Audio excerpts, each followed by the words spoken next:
In the opening scene of the movie set in 2023, people follow their daily routine, some commuting to work, others heading to school, and the train serves as the common mode of transportation, and passengers, usually indifferent to strangers, find themselves tightly packed together. Unbeknownst to them, this seemingly ordinary day was about to take a dramatic turn. As the train advances, passengers' phones simultaneously emit an earthquake warning, and the train begins to shake violently, and vibrations intensify as it enters a tunnel. Passengers stumble and fall, caught off guard by the unexpected chaos, and amidst the chaos, confusion reigned as passengers scrambled out of the carriage. To their bewilderment, they found themselves surrounded by dense vegetation, as if they had been transported to a forest. The lack of cell signal rendered emergency calls impossible. Yuto, a passenger and firefighter, sprang into action, checking on others to ensure their safety. Fortunately, he wasn't alone, and Sae Hitano recognized Yuto from high school and joined him in this mysterious situation. Meanwhile, at the train station, police grappled with the inexplicable disappearance of two train cars, and the vanishing act left them baffled as to how something as massive as a train car could simply vanish without a trace. As they ventured down the tunnel in search of answers, Yuto and the other passengers found no clues left behind. But what awaited them in the tunnel's end defied all logic. There was nothing. No buildings, no signs of civilization, and instead they faced an expanse of desert and rugged terrain. Utter confusion enveloped them, and they had no inkling of their location. Some speculated that the terrain carriage had been hurled to an unknown place, and the absence of any signs of civilization was baffling. No towns, no people, and no means of communication beyond the tunnel itself. And amidst this surreal situation, they managed to identify 46 passengers. Yet Nahoya stood out, his identity shrouded in mystery. Despite waiting for several long hours, rescue remained elusive, no helicopters or no signs of help. As time dragged on, hunger gnawed at Reina Watabe, and desperate for sustenance, she surreptitiously rifled through Nahoya's bag, hoping to find food. Instead, she stumbled upon scissors and letters from prison. Reina accused Nahoya of being a criminal and an ex-convict, and Nahoya didn't deny it, asserting that in this dire situation, truth was scarce, and they knew nothing of each other's backgrounds. He suspected dangerous elements amongst them, and as night descended and rescue remained elusive, passengers grappled with feelings of neglect and the unsettling notion that they might have landed in an alternate reality. The barren deserts and ravines to the west and east left them pondering, several without water, food, or medicine. Their money held no value here, amplifying uncertainty and despair. Amidst the mounting unease, Yuto, the firefighter, stood unwavering in his duty to protect and save lives. A promise to his seniors fueled his determination, leaving an impression on Sae, who had observed Yuto's steadfast resolve before. Back in their school days, Yuto had taught Sae how to handle difficult situations, much like simulating fire emergencies, and Sae learned not to give up, even in tough times like this one. They need to focus on making the most of the available resources. Hurt by Reina's accusations and the suspicions of the other passengers, Nahoya decided to explore alone for clues. Unintentionally, he approached a dangerous abyss and spilled, clinging to the tree roots for dear life. Yuto and Sae rescued him just in time, and as they continued exploring, they discovered intriguing clues: a tower from 2026, drinks with a production date beyond their current year, and transgenic plants. It seemed they had been transported 30 years into the future, leaving them stranded without food or water or communication. In 2023, news of the mysterious disappearance of train cars 5 and 6 made headlines, and the government and police were actively investigating the usual incident that had left 100 passengers unaccounted for. As the stranded passengers awaited rescue, their situation grew dire, and thirst and hunger set in, with only meager supplies remaining clearly insufficient for their needs. Resourceful firefighter Yuto devised a solution for the water problem, and he placed a small trap on top of a train carriage, hoping to collect rainwater. If rain was scarce, they could at least gather dew to quench their thirst. Time was critical, and they knew the survival rule: humans can't survive without air for more than 3 minutes, without water for more than 3 days, and without food for more than 3 weeks. Having Having been trapped for 2 days already,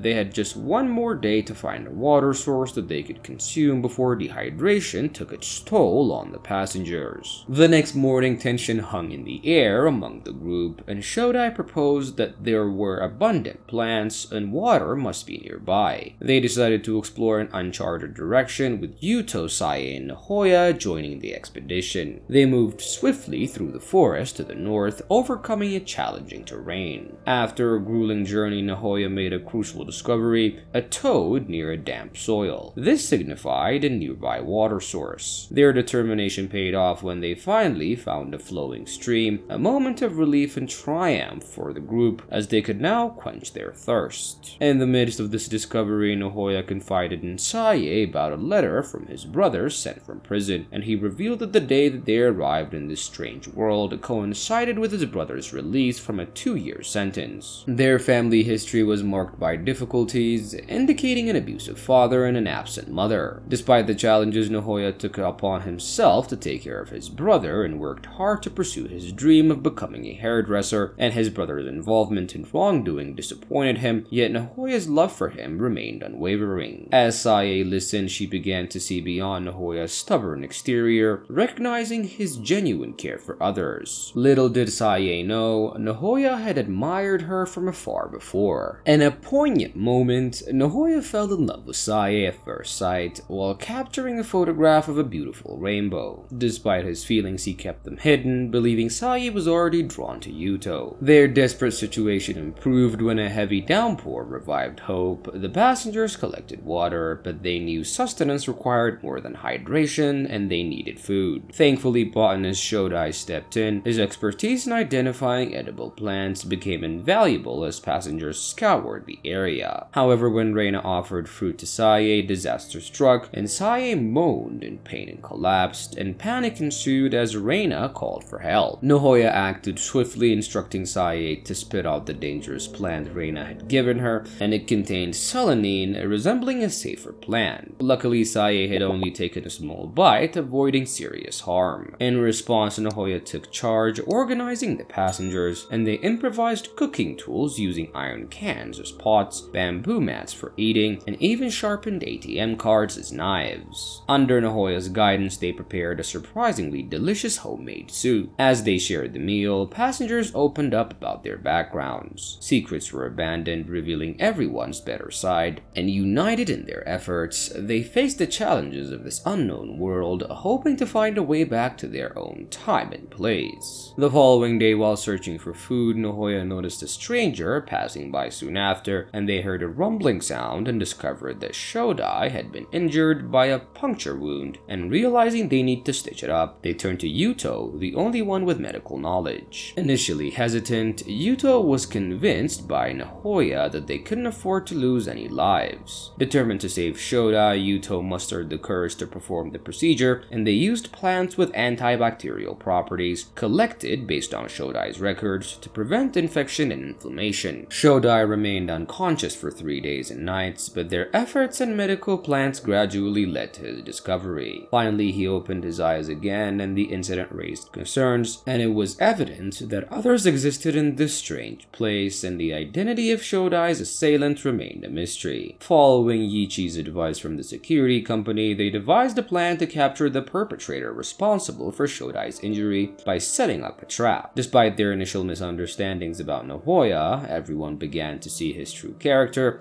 and Nahoya's significant role in saving both Sae and Shodai couldn't be denied. In retrospect, they realized he had acted like a caring and attentive older brother, and Nahoya's unique set of skills and willingness to help in various ways stood out. He even used his expertise to cut the hair of female passengers, including Sae, who started noticing him more. Nahoya, who had followed them, was also present at the scene. While waiting, Yuto shared his past as a firefighter, and he described an incident where an unauthorized action caused an accident, leaving his senior hospitalized and unable to walk. Yuto carried the weight of guilt for this event, and soon the boy returned and led them to another stranded train carriage that they hadn't seen before. This new carriage houses passengers from carriage 6 who had faced a similar situation, and they were welcomed by Shinsuke Yamamoto, a leader amongst them. As they exchanged stories, they they discovered both similarities and differences in their struggles and challenges. In this location, they had access to fish and were close to the water source, allowing them to create their own toilets. Shinsuke introduced Nohoya and his friends to the passengers of Carriage 6, including Norimasa, Urame, and Tatsumi, and Nohoya was surprised to recognize Tatsumi as the mysterious man who had previously stabbed Shodai. Tatsumi apologized, explaining that he didn't know that there were others beside them, and he couldn't determine whether Nohoya and his friends were friends or foes from the future. Sae, curious about why Carriage 6 passengers believed that they were in the future, asked Shinsuke, and he revealed that they discovered a stranded ship on the 4th day. When Shinsuke tried the ship's radio, it connected to a location in the mountains of Canada, where a voice claimed it was the year 2060. In 2029, 3 years after the original time, in 2026, Japan faced an unexpected disaster. A massive asteroid or meteorite, approximately 500 meters in diameter, plunged into the Pacific Ocean. The impact caused extensive flooding not only for Japan, but also in coastal cities across North and South America, as well as Australia, and this catastrophe was compounded by a series of earthquakes worldwide. This cause of the meteorite's fall was attributed to space debris orbiting Earth. This debris includes defunct satellites, discarded rockets, and other human-made objects no longer in use. Shinsuke believes that if they can return to their own time, they might be able to warn others and alter the future. However, the challenge lies in figuring out how to make that journey back, and the following day, while exploring the forest, Sae and Reina unexpectedly came across a buried human body. Suddenly, the male passengers from Carriage 6 surrounded them, and Reina successfully rebelled and escaped to alter their friends, but Sae remained trapped. Nohoya and Yuto hurried to find her, realizing they need to act, while Sae was being pursued by men attempting to capture her, and they were unaware of Nohoya's whereabouts in Carriage 6. However, Nohoya accidentally stumbled upon a seat concealed with a bloodstain, and Shinsuke then disclosed the truth about their train's journey in the future, and it appeared that amongst the passengers of Carriage 6 was a criminal who posed a threat to everyone's safety. Shinsuke tried to intervene and save the individual, but unfortunately, the situation resulted in the accidental death of the criminal. Following the incident, all the passengers began to see Sansuke as their leader, and Sae sought refuge inside the stranded ship and observed Sansuke making a radio call. However, she was surprised to discover that the radio cable had been cut, indicating Sansuke had deceived them. Later, Sansuke uncovered Sae's hiding place and confronted her about discovering his deceit. He admitted he had been a company director whose business had gone bankrupt, leading him to board the train and brought them to the future. Sansuke insisted that Sae keep his true identity hidden from the others. Sae was captured and confined aboard the ship, evading detection despite the residents of Carriage 5 preparing weapons for survival. Meanwhile, misunderstanding brewed amongst the citizens in Carriage 6, who believed those from Carriage 5 aimed to seize their territory. As anticipated, this led to an attack by Carriage 6 on Carriage 5, sparking a fierce battle. The clash resulted in devastating losses on both sides, during which Sansuke's inspection of the ship, he had found that Sae had managed to escape. Upon his return, he attempted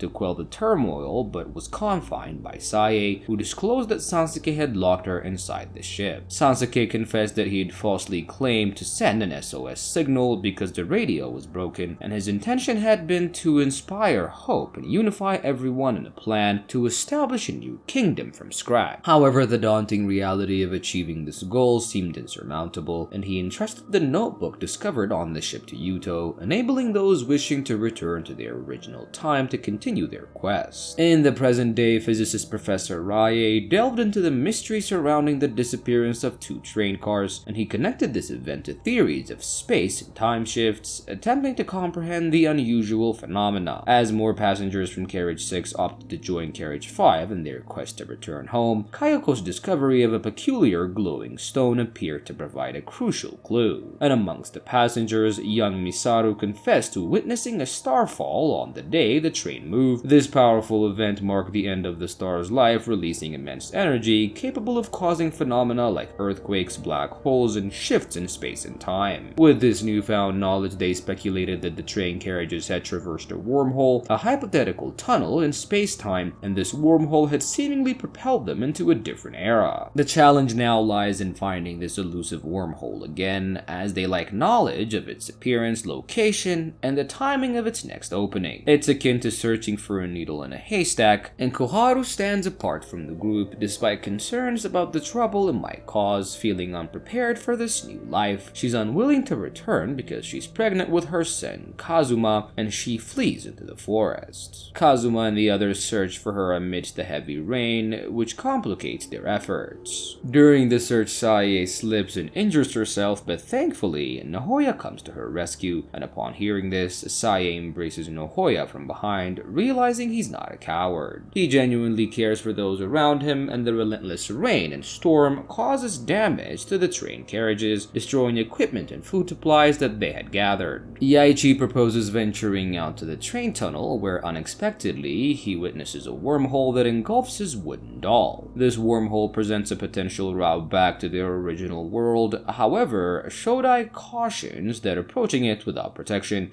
could be extremely hazardous. In 2023, Detective Ichita, investigating the train tunnel, discovers Yaichi's wooden doll, evident throughout the wormhole, and meanwhile, Nahoya, in his search for Koharu, eventually finds her deep in thought behind some rocks. After much consideration, Koharu resolves to keep her unborn child, and wormholes can emerge during natural phenomena such as storms, earthquakes, or lightnings, coupled with disruptions in Earth's magnetic field like auroras. To reopen the wormhole, Ditachi accidentally unearths a buried electrical cable and proposes using electrical current to generate a magnetic field. Finding the facility linked to the cable becomes imperative, with time running short as their food supplies dwindle from the previous storm damage. Shodai explains that there's a possibility that some may opt to remain in this time, and if fortunate, they might find their way back to 2023. Failure to prevent the 2026 catastrophe could leave only a few survivors stranded in this era. If successful in preventing the disaster, it will create a separate parallel world, isolating this time in space. In similar terms, two distinct futures will emerge, allowing everyone to continue in their respective worlds, and after careful consideration, Nahoya decides to remain in this world, and realizing he might be the last person here, he reflects on his brother's situation and the unique opportunities staying in this time affords him. While they invested significant efforts in digging for miles, their persistence pays off as they locate the buried subway electrical substation facilities, and the abandoned place surprisingly remains intact after years, with its power source still functional. As a storm approached, they prepared by circling the carriage with a cable, and the following morning, Nahoya observed an aurora in the sky, indicating a disrupted magnetic field. His decision to stay saddened Sae, despite her growing understanding and feelings for him, and she couldn't bear the thought of parting ways after fighting together. Yuto also felt disappointed with Nahoya's choice, believing he was avoiding issues with his brother. Nahoya was no longer a stranger to everyone, and they owed him their lives, and Yuto feared regretting not being able to conceive him to leave if they failed. Nahoya rushes back to the train carriage, ready to activate the electric generator, and their wires connect to a shining stone, creating a wormhole for those who wish to return to their world. Yuto and Sae's words have already reassured Nahoya that he's not alone, and as Nahoya approaches the carriage, a strong wind topples a tree in front of him, and despite the danger, Yaichi helps Nahoya get inside. Yaichi chooses to stay behind in this world, and the black energy envelops the train carriage, pulling them all into the wormhole, and when they discover the door was opened by a train attendant, they urgently inquire about the year. The officer informs them that it's May 1, 2026, meaning they've been transported 3 years into the future from their original year, 2023. The passengers undergo a thorough examination, including radiation tests and checking for infectious disease, and are given the chance to share their experiences with the police. They presented evidence including beverage cans marked with the year 2026, plants, meteorite rocks from the future, and a notebook detailing an upcoming disaster on December 9, 2026. And eventually, everyone reunited with their families after 3 years of separation, except for Nahoya, who believed no one could cover him. However, to Nahoya's surprise, his brother arrived with his boss to pick him up, filled with regret regret, his brother apologized for past mistakes and expressed gratitude that Nahoya was alive and back home. Nahoya noticed an issue with his hand after exposure to the wormhole's energy, and it trembled uncontrollably, making everyday tasks difficult. And meanwhile, Professor Rai received news of an alien object approaching Earth. Calculations indicated it would impact on December 2026, aligning with the train passengers' accounts, and Daiichi took matters into his own hands, creating a video to warn the public of an impending asteroid strike on the city. Thanks to the video, many rallied to help, including Kayoko, who bravely confronted security forces to inform the defense minister, and the government now prepares to launch an FG-1 rocket to alter the asteroid's trajectory. Meanwhile, Koharu gives birth to her baby, and Kazuma was about to become a father, and the joy is palpable because this child's life is intertwined with everyone who was cared for Koharu. Shodai delivers news that the rocket will launch next month and they'll receive results within the next 3 days, and if the mission fails, a catastrophic event awaits on December 9. Koharu reveals that she has acquaintances in Switzerland where disaster prevention facilities exist, and they still have time to reach the safe haven, and Yuto decides to stay in Japan, ensuring that they return to their correct year. And meanwhile, news outlets report on the apocalypse theory, sparking global panic. On December 1, 2026, a rocket was launched, but it becomes unknown, and Daiichi advises everyone to think carefully to avoid future regret. Sae holds her babies Koharu and Kazuma, and when Kazuma tells her that Yuto had decided to stay, Sae was sad. Nahoya later calls Sae, revealing their prior connection and promising to never forget her, and Nahoya calls Sae but hangs up before she can respond. Leaving the impression Nahoya was at the train station, Sae finds Nahoya there, who was surprised that she could locate him, and Sae had hoped this place could be a comfortable home for Nahoya, the only man who had filled her heart. And Yuto was busy where he spots Nahoya, realizing he owes his life to Nahoya, who saved and supported him countless times. Nahoya's presence saved lives and brought comfort to everyone. As the future unfolds on the train, they face it together, and Professor Ryo learns the rocket launch may have changed the asteroid's path. Yahichi leaves peacefully in the future, while Nahoya and Yuto's future remains uncertain, but they're determined to help others and protect remaining hopes. And with that, the movie ends. We hope you enjoyed our recap. Like the video and subscribe to our channel for more amazing recaps. See you in the next one.